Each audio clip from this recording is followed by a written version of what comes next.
Halo teman-teman dokter online, setelah kemarin kita ngebahas tentang COVID-19, kita ngebahas tentang batuk pilek pada anak-anak, sekarang kita mau bahas batuk pilek tapi pada orang dewasa.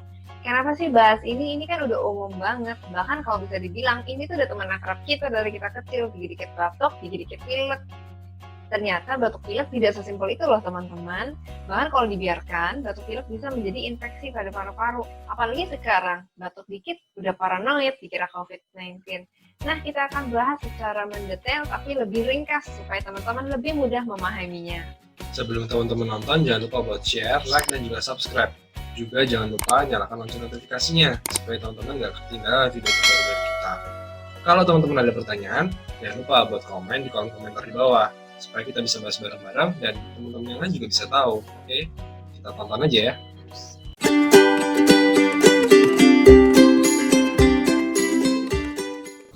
Penyebab batuk pada orang dewasa sebenarnya sama kayak penyebab batuk pada anak-anak. Jadi kalau teman-teman udah nonton episode yang kemarin, teman-teman pasti masih ingat apa aja sih penyebab batuk, karena kita udah rangkum dan kita udah buat jadi lebih mudah untuk diingat. Yaitu ada 4, makanan, alergi, stres, dan infeksi.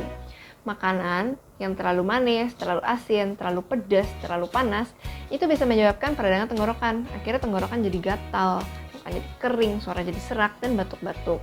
Yang kedua, karena alergi. Kata kunci dari alergi adalah di saat-saat tertentu saja. Contohnya waktu bangun tidur, waktu mau tidur, waktu di lokasi tertentu, biasanya karena berdebu, banyak polusi. Yang ketiga, karena stres. Stres kan bisa menyebabkan kenaikan asam lambung, biasa perut jadi begah, kembung, tenggorokan jadi mengganjal, dan biasanya bisa memicu batuk-batuk juga. Biasanya disertai dengan gejala-gejala tambahan sih, kayak misalkan mual, terus juga berdebar-debar, cemas, banyak pikiran, kadang sampai disertai dengan nyeri dada juga. Kemudian yang keempat itu karena infeksi. Infeksi bisa bakteri, bisa virus. Tapi yang pasti kalau infeksi disertai dengan demam. Kalau infeksi bakteri, selain demam disertai dengan perubahan warna dahak jadi kuning atau hijau. Dan biasanya kalau sampai infeksi paru tuh bisa sampai batuknya berdarah. Dan juga disertai dengan penurunan berat badan. Kalau infeksi virus, ini selain demam, warna dahaknya itu biasanya masih putih atau misalnya bening. Dan biasanya disertai dengan gejala-gejala seperti mau flu, meriang, badannya linu-linu. Dan kalau karena virus biasanya bisa sembuh sendiri dan sembuhnya cepat. Jadi kalau virus gejalanya juga lebih ringan.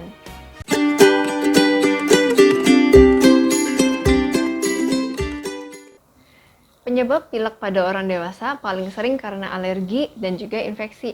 Kalau karena alergi, biasanya ditandai dengan ingusnya warnanya bening atau encer. Kemudian di saat-saat tertentu aja, sama nih kayak batuk pada orang dewasa. Mau tidur aja, atau bangun tidur aja, atau tiap tidur soalnya spraynya nggak pernah diganti, tiranya nggak pernah dicuci, atau spraynya nggak pernah dikebut. Biasanya karena ruangannya berdebu, kayak gitu. Terus biasanya kalau karena alergi, biasanya pasien juga mengeluhkan matanya tuh gatal, matanya berair, terus dikucek-kucek sampai kelopak matanya bengkak, sampai kantong matanya juga warnanya gelap. Kalau misalkan karena infeksi, biasa disertai dengan demam. Infeksi bakteri, biasanya ingusnya juga warnanya berubah tuh, jadi kuning atau hijau. Dan biasa pasien juga mengeluhkan ingusnya berbau, atau mulutnya juga kadang bisa dikeluhkan mulutnya berbau. Kalau infeksi virus, ini persis dengan alergi, yaitu ingusnya warnanya bening atau encer. Cuman bedanya, kalau karena alergi, itu ada waktu-waktu tertentunya kan teman-teman. Kalau karena virus, ini tidak ada waktu-waktu tertentunya. Bisa kapanpun itu ya bersin-bersin. Dan biasanya kalau karena alergi, itu misalkan karena dingin nih, karena faktor lingkungan kan, misalnya dingin, nah, teman-teman oleskan minyak hangat atau pakai jaket itu udah membaik. Kalau misalkan karena virus, itu biasanya membaiknya dengan tidur cukup, vitamin C, dengan olahraga. Jadi meskipun sama-sama ingusnya warna bening atau encer, ada perbedaan-perbedaannya juga.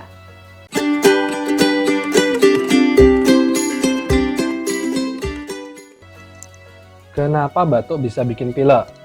Jadi kita kan sudah sempat nih bahas di video sebelumnya kalau saluran THT itu jadi satu dan menyambung. Jadi kalau ada peradangan di salah satu bagian aja, ini bisa dengan mudah merembet dan menyebabkan peradangan di bagian yang lainnya. Coba deh, kalian pasti pernah lagi nangis, terus ada ingusnya kan? Terus kalian sedot dan kalian telan. Jijik ya, jijik. Tapi ini menunjukkan kalau artinya dari hidung ke tenggorokan ini saling menyambung. Bahkan, peradangan di hidung dan tenggorokan bisa sampai ke telinga. Jadi kalau misalnya kalian lagi batuk-batuk, Kan ada peradangan tuh di tenggorokan kadang-kadang. Nah, itu juga bisa menyebabkan saluran telinganya meradang dan membengkak. Akhirnya telinga jadi rasanya seperti ketutup, ngomong jadi bindeng, lama-lama telinganya jadi sakit, bahkan berair. Kalau didiemin, genang telinganya bisa robek, bisa keluar darah. Jadi, batuk pilek nggak bisa disepelein ya teman-teman. Apalagi kalau sudah sampai sakit telinga, sebaiknya cepat-cepat deh ke dokter. Atau sekarang kan sudah ada nih telemedicine atau konsultasi online. Teman-teman bisa lah manfaatin itu.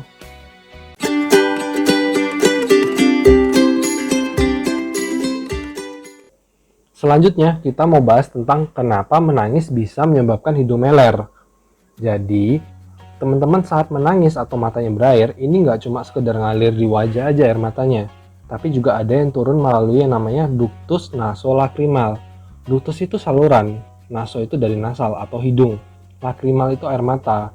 Jadi, air mata ini nanti akan mengalir melalui saluran ini dan keluarnya melalui yang namanya meatus inferior di dalam hidung lokasinya. Teman-teman nggak usah tahu sampai detail apa sih meatus inferior itu, tapi intinya air mata tadi mengalir melalui saluran itu dan keluar melalui meatus inferior yang nantinya akan menyebabkan hidung berair. Seperti itu ya.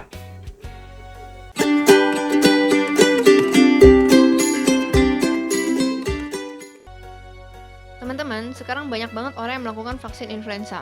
Ada yang bertanya, emang bisa cegah COVID-19? Ada juga yang berpendapat bisa mencegah COVID-19. Sebenarnya, sekalipun corona ini tidak ada di muka bumi, vaksin ini memang punya banyak manfaat untuk kesehatan kita. Berdasarkan laman dari CDC, Lembaga Pusat Pengendalian dan Pencegahan Penyakit, dikatakan vaksin influenza ini mampu menurunkan angka rawat inap orang dewasa akibat flu sebanyak 40%.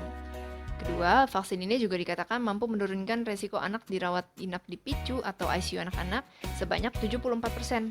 Penelitian ini dilakukan dari tahun 2010 sampai 2012. Vaksin ini juga dapat memberikan proteksi kepada kelompok-kelompok rentan dari infeksi influenza. Siapa aja sih kelompok rentan itu? Ada anak-anak, ada ibu hamil, dan juga ada lansia. Yang terakhir nih, penelitian di Brazil mengatakan vaksin influenza mampu menurunkan keparahan dari gejala COVID-19, sehingga memungkinkan menurunkan juga angka kesakitan dan angka kematian pada pasien COVID-19. Terlepas dari itu semua, karena memang toh baik untuk kesehatan, jadi kalau teman-teman bisa, sebaiknya teman-teman juga melakukan vaksinasi ini ya. Sebelum itu, teman-teman bisa berkonsultasi dulu dengan dokter-dokter terdekat di lokasi kalian. Kemarin sempat heboh di Korea Selatan. Vaksin influenza dicurigai menyebabkan kematian. Tapi sebenarnya sudah dikonfirmasi ya teman-teman bahwa kematian pasien tidak berkaitan dengan vaksin influenza. Jadi teman-teman tetap bisa melakukan vaksin influenza ini.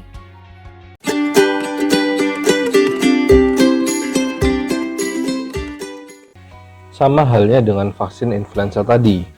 Vaksin pneumonia juga belakangan sering dilakukan. Jadi sama juga dengan vaksin influenza, ini bukan mencegah COVID-19, tapi menurunkan keparahannya.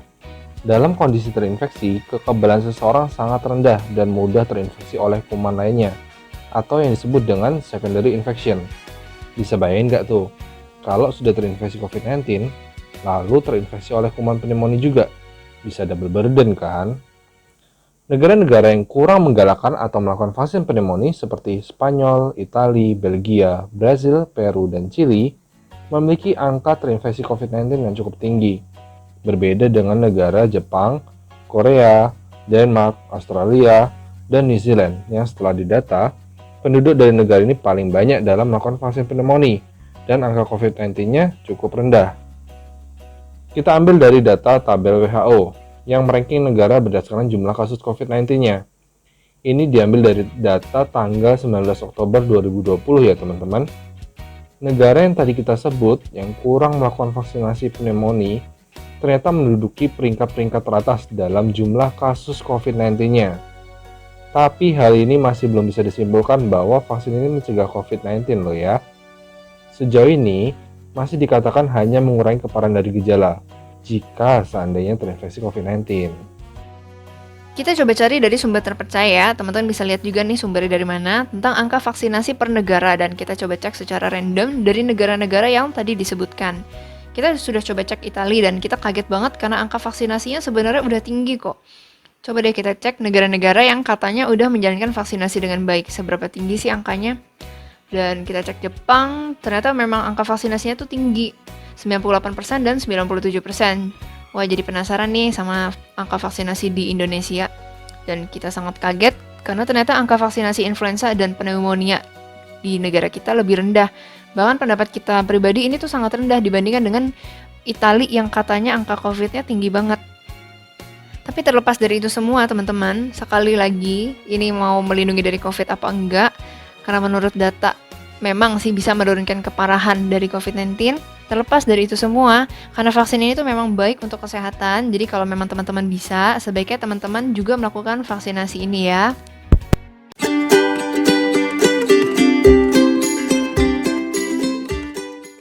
Balik lagi ke topik utama kita ya, yaitu tentang batuk dan pilek. Jadi sebelumnya kan teman-teman sudah dengar nih, batuk pilek bisa disebabkan oleh makanan, alergi, stres, bahkan infeksi. Nah, untuk mencegah terjadinya batuk dan pilek ataupun untuk mencegah kekambuhan batuk dan pilek, teman-teman coba kendalikan yang memang bisa diatur ataupun yang bisa dimodifikasi. Contohnya dari makanan, lingkungan, stres, dan pola hidup sehat. Jadi dengan teman-teman melakukan ini, secara nggak langsung teman-teman menghindari penyebabnya. Selain menghindari penyebab, teman-teman juga bisa menggunakan bahan-bahan herbal. Contohnya, teman-teman bisa minum air rebusan jahe. Teman-teman bisa minum perasan lemon dicampur madu dan juga minum air hangat lebih sering. Jangan lupa saat minum air hangat, hirup juga uap hangatnya. Karena dengan menghirup uap hangatnya ini bisa membantu melegakan tenggorokan dan hidung. Untuk bayi dan anak-anak, mungkin sebelum kita lupa ngasih tahu, teman-teman juga bisa gunakan baskom diisi air hangat, kemudian posisikan kepala bayi di atas baskom. Tapi jangan terlalu dekat, karena kasihan bayinya kepanasan. Selain itu, teman-teman juga bisa mengoleskan minyak hangat di dada dan leher dan juga di perut. Selain itu, teman-teman juga bisa minum obat batuk pilek yang dijual bebas di apotek, ikuti petunjuk kemasan. Dan juga seringkali pada kondisi batuk pilek, teman-teman ngalamin peradangan seperti misalnya demam, linu-linu, meriang, pegal-pegal. Teman-teman juga bisa minum paracetamol ataupun saat sakit tenggorokan teman-teman bisa minum obat-obat hisap Degirol. Kita nggak lagi disponsori ya. Dan juga sekali lagi ya, ingat, jangan cuma fokus di obat-obatan. Pastikan jaga pantangan makanan, perbanyak minum air hangat, dan yang paling penting, jangan sembarangan minum antibiotik.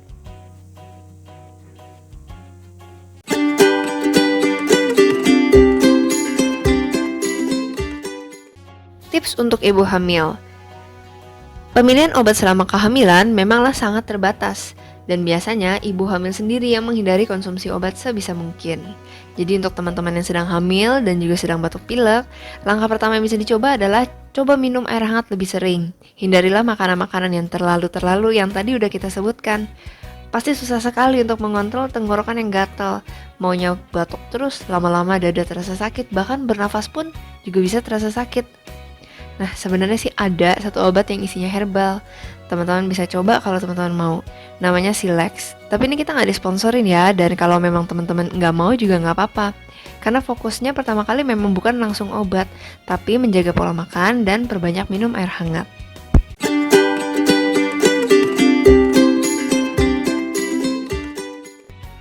Kapan perlu KRS? Kalau sudah give up pengobatan di rumah. Kapan perlu give up? Kalau sudah seminggu menjaga pola makan, perbanyak minum air hangat, dan teman-teman sudah mengonsumsi obat batuk pilek yang dijual bebas tapi memang belum membaik, teman-teman perlu periksa. Karena kalau sudah 1 minggu atau lebih, khawatir bakteri bisa ikut campur dan memperburuk keluhan batuk pilek teman-teman. Kapan lagi perlu ke rumah sakit? Kalau teman-teman mengalami batuk berdarah. Darahnya ini biasanya kental dan cukup banyak. Kalau hanya bercak, itu bisa jadi karena tenggorokannya lecet. Karena teman-teman suka berdaham, lama-lama tuh lecet dan jadi luka. Kapan lagi perlu periksa? Kalau teman-teman mengalami sesak nafas. Sesak nafasnya ini beda dengan sakit dada karena batuk terus-terusan. Sesak nafas yang dimaksud adalah kesulitan untuk menarik nafas dalam dan panjang, dan biasanya disertai dengan demam yang kita curigai disertai dengan infeksi paru-paru.